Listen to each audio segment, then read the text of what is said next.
Regieleki, the legendary slash mythical Pokemon introduced in Generation 8 in the Sword and Shield games. Regieleki is connected to the Regi group of Hoenn along with its brother Regidrago.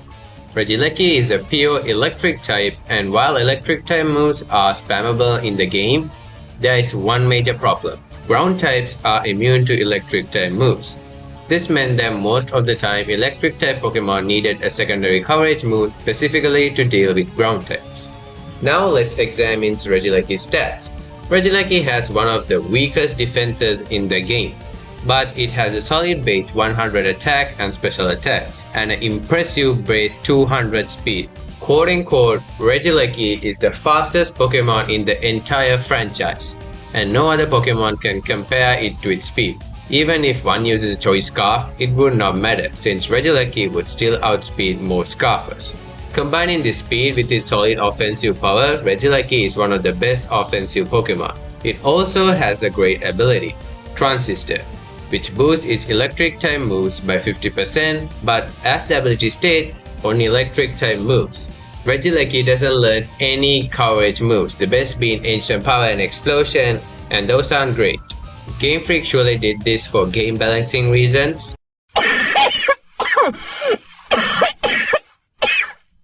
But it meant that Regieleki was easily evolved by every ground type, and even grass, electric, and dragon types could easily switch into it.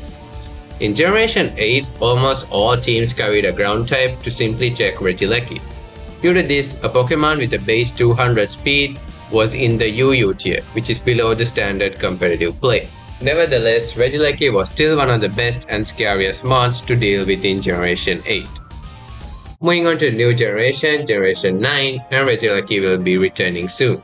And what has changed? Surprise surprise, the best Pokemon in Gen 9 OU is another ground type. But there's something to offer, the new gimmick, Terrestrialization. This allows one Pokemon per battle to change its typing according to its Terra type. One can choose any Terra type they want, and the new move Terra Blast, which is a normal type move, changes typing according to chosen Terra type once the Pokemon terrestrializes. This is great news for Regieleki as it can now change to any type it wants. Terra Ice would be the best for Regieleki since it hits Grass, Dragon, and its nemesis Ground for super effective damage. And catching these Pokemon would be easy since they would readily switch into Regieleki. But you might ask, can't they count it with the Terra type, such as Steel? Yes, but then that Pokemon will be open to Regieleki's much stronger electric type moves. This could completely change the tables, and suddenly Regieleki has the coverage move it needed, which Game Freak did not give it.